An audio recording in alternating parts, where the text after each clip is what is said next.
Hi అండి, అందరూ ఎలా ఉన్నారు? నేనైతే చాలా బాగున్నానండి. ఇడ్లీ పాత్రలో గుడ్లు వేసి చూడండి. చాలా అంటే చాలా మంచి రెసిపీ అయితే వచ్చేస్తుందండి.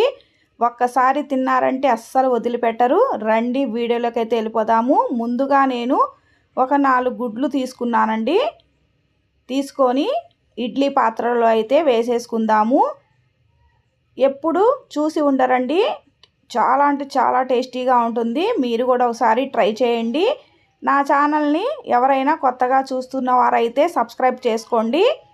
నేనైతే ఒక 4 గుడ్లు తీసుకున్నానండి. పగలగొట్టుకొని ఇడ్లీ పాత్రలో అయితే వేసేసుకుందాము. దాంట్లో కొద్దిగా సాల్ట్ వేసుకుందామండి. అలాగే మిరియాల పొడిని కూడా వేసేసుకొని కొత్తిమీర కూడా వేసేసుకుందాము. ఇడ్లీ పాత్రలో 2 గ్లాసులు నీళ్లు పోసుకొని ఈ గుడ్ల ఇదైతే పెట్టేసుకుందామండి. పెట్టేసుకొని మూత పెట్టేసుకొని ఒక 10 నిమిషాలు చక్కగా ఉడికించేసుకుందాము. స్టవ్ వెలిగించేసుకొని కళాయి అయితే పెట్టేసుకుందాము.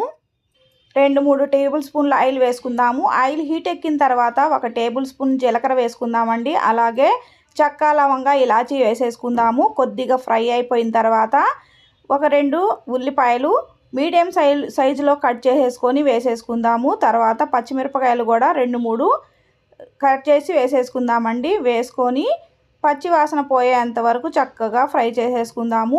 ఆనియన్స్ ఎంత ఫ్రై చేసుకుంటే అంత టేస్టీగా ఉంటుందండి ఈ కర్రీ. చూడండి, తర్వాత రుచికి సరిపడే సాల్ట్ వేసుకుందామండి. సాల్ట్ వేసుకుంటే ఆనియన్స్ కూడా తొందరగా ఫ్రై అయిపోతాయండి. తర్వాత ఒక అర టేబుల్ స్పూన్ పసుపు కూడా వేసేసుకుందాము. వేసుకొని మొత్తం కలిసేటట్టుగా ఇలా కలుపుకుందామండి. కలుపుకొని చక్కగా గోల్డెన్ కలర్ వచ్చేంత వరకు ఫ్రై చేసేసుకుందామండి. ఇలా ఫ్రై చేసుకున్న తర్వాత అల్లం వెల్లుల్లి పేస్ట్ కూడా 1 టేబుల్ స్పూన్ వేసుకుందామండి. వేసుకొని పచ్చి వాసన పోయేంత వరకు ఫ్రై చేసుకుందాము. ఈ ఉల్లిపాయ ముక్కలు, పచ్చిమిరపకాయలు, అల్లం వెల్లుల్లి పేస్ట్ బాగా ఫ్రై అవ్వాలండి. అప్పుడే బాగుంటుంది ఈ కర్రీ. తర్వాత 4 టమాటాలని చాప్ చేసుకొని వేసేసుకుందాము. నేనైతే మిక్సీలో వేస్తున్నానండి. మీరైతే సన్నగా కట్ చేసేసి వేసేసుకోవచ్చు. చూడండి, తర్వాత ఆయిల్ పైకి వచ్చేంత వరకు ఇలా చక్కగా ఫ్రై చేసేసుకుందాము. తర్వాత 1 టేబుల్ స్పూన్ కారం వేసుకుందామండి. వేసుకొని మొత్తం కలిసేటట్టుగా కలుపుకుందాము. కలుపుకొని ఆయిల్ పైకి వచ్చేంత వరకు ఇలాగే మగ్గించుకుందామండి.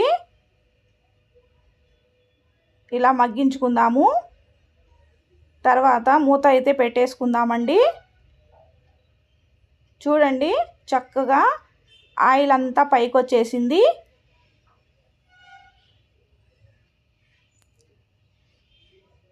దీంట్లో కొద్దిగా వాటర్ పోసుకుందామండి. పోసుకొని మొత్తం కలిసేటట్టుగా చక్కగా కలుపుకొని ఒక 10 నిమిషాల వరకు మూత పెట్టేసుకొని ఉడికించుకుందాము. తర్వాత చూడండి, ఇవైతే చక్కగా ఉడికిపోయినాయి గుడ్లు. చూడండి, తర్వాత చల్లారిన తర్వాతే తీయాలండి, లేకపోతే అతుక్కుపోతాయి. చూడండి ఎంత చక్కగా వచ్చేసినాయో. ఒక ప్లేట్లోకి అయితే తీసేసుకుందాము. మనము ఇలాగే తినేసేయొచ్చండి. బర్గర్లో కూడా పెట్టుకొని తినొచ్చు, బ్రెడ్లో కూడా ఇలాగే పెట్టుకొని తినేసేయొచ్చండి. చాలా టేస్టీగా ఉంటాయి. తర్వాత ఒక ప్లేట్లోకి తీసేసుకొని పక్కన పెట్టేసుకుందాము. పక్కన కర్రీ అయితే ఉడికిపోతుంది. చూడండి, ఆయిల్ అంతా పైకి వచ్చేసింది. ఒకసారి స్పూన్ తోటి ఇలా మొత్తం కలిసేటట్టుగా ఇలా కలుపుకుందాము. కలుపుకున్న తర్వాత ఈ గుడ్లునైతే ఒక్కొక్కటిగా వేసేసుకుందామండి. కర్రీ కూడా చక్కగా ఉడికిపోయింది. మనం ఆల్రెడీ ఈ గుడ్లను ఉడకబెట్టుకున్నాం కాబట్టి ఇలా వేసేసుకోవచ్చండి. వేసేసుకొని పైన కొద్దిగా ఇలాగా వేసేసుకొని చక్కగా ఉడికించుకుందాము. కొత్తిమీర కూడా చల్లేసుకుందామండి. టేస్టీ గుడ్ల కూర అయితే రెడీ అయిపోయింది. మీరు ఎన్నో రకాల గుడ్లు కూరలు అయితే చూసుంటారు కదండి. ఇలాగా కొత్తగా ట్రై చేయండి. చాలా టేస్టీగా ఉంటుంది.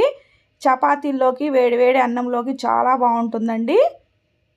మీరు కూడా మీ ఇంట్లో ఒకసారి ట్రై చేస్తారు కదూ. ఎలా వచ్చిందో కామెంట్ చేయండి. మూత పెట్టేసుకొని 1 నిమిషం పాటు అలా వదిలేద్దామండి. తర్వాత సర్వింగ్ ప్లేట్లోకి అయితే తీసేసుకుందాము. పులకాల్లోకి కూడా చాలా బాగుంటుంది.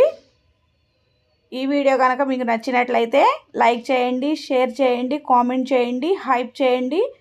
మరెన్నో వీడియోస్ కోసం నా ఛానల్ని సబ్స్క్రైబ్ చేసుకోండి.